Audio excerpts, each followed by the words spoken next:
Luc Bouchard with Solvact Life Coaching Services. I've been a certified life skills coach for 22 years and I specialize in fatherhood and father involvement. Welcome. Today is the 24th video of the 72-day challenge.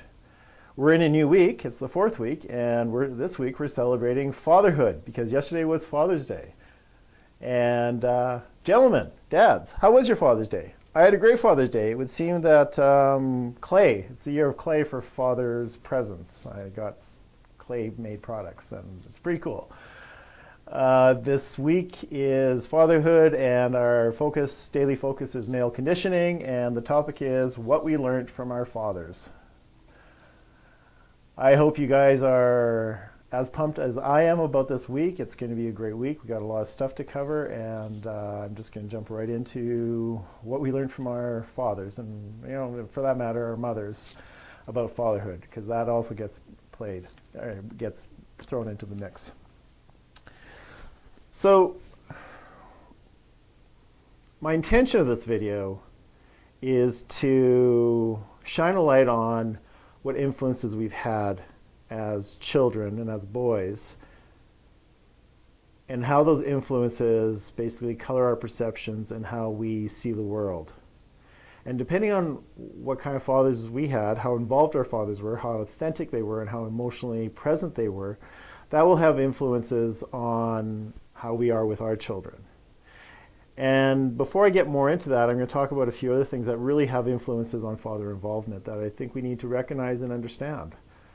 And those are things like what your father's occupation was, and whether or not he worked shifts, whether or not he had to travel to where he works. Is he gone for, like we have in Alberta here right now, 2 weeks on and 1 week in, or 2 weeks out, 1 week in? Was your father in the military?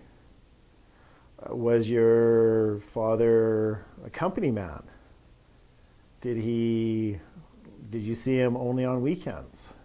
And when you did see him, what was he like? Was he, tired and disgruntled and pissed off, or was he happy?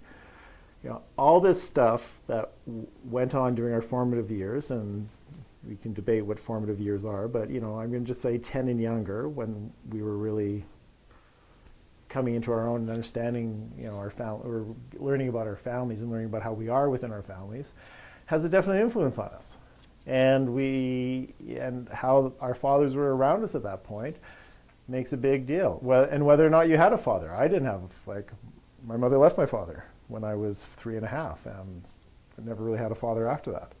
There was male influences, but not really a substantial one. So what our fathers did for work was really important, and that's because when I was growing up specifically, and it's changed a bit, but I don't know if it's changed that much, and that is there was in the 60s and 70s and before that and after that, there was really specific roles that men took on and women took on within the household. In the 60s and 70s specifically, there was one parent incomes, and you had the role of the dad was to go out and make the money and make sure the roof is over the head, and have money for all the stuff to run the household.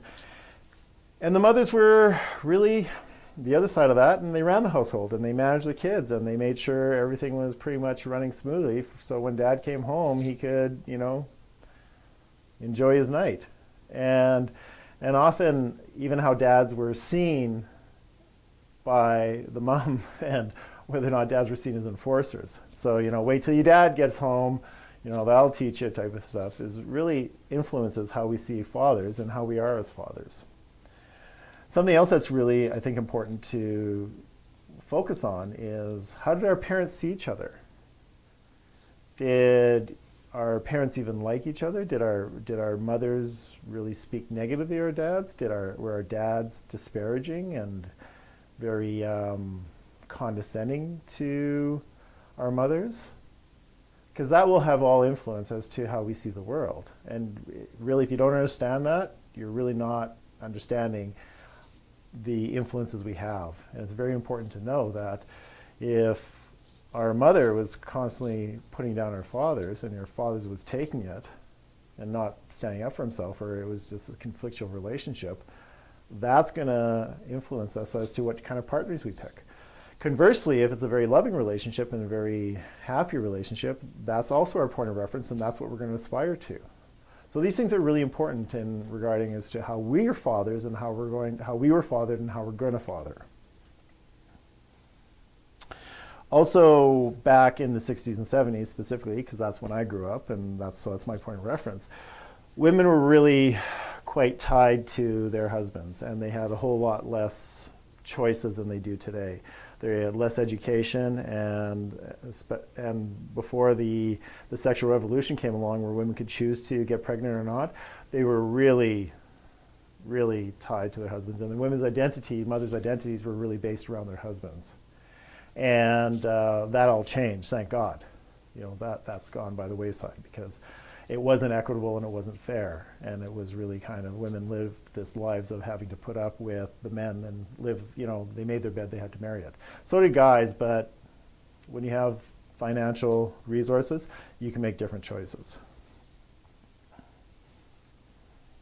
So that's pretty much it, what I want to talk about fatherhood and what we learned from our fathers. There's a lot more that can go into the topic, and I might delve into it later in the 72 days. But I'm going to leave you with the question, and that is, what was your father like? Was he happy? Did he want to be there? Was he a drinker?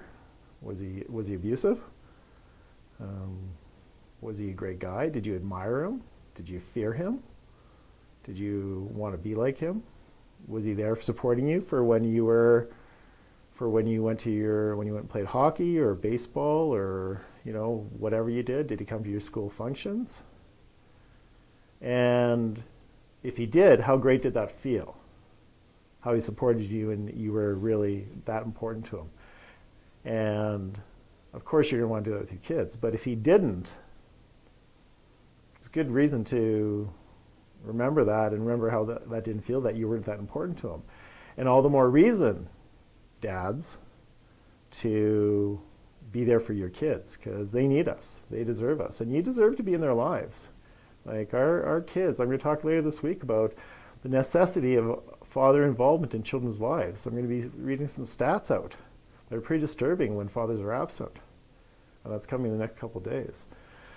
So we got to be there for our kids, and dads, we need to support each other, because sometimes it's a thankless job.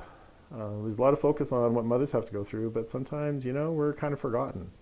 And it's not lost on me how hard you guys work. It's not lost on me on what you guys do, what dads do to do the right thing. And I'm proud of a lot of you who take the high road and do the right thing and keep up the good work. So happy Father's Day, a day late, and I will see you later, and we'll talk some more about father involvement this week. And you have a great day. Okay, take care.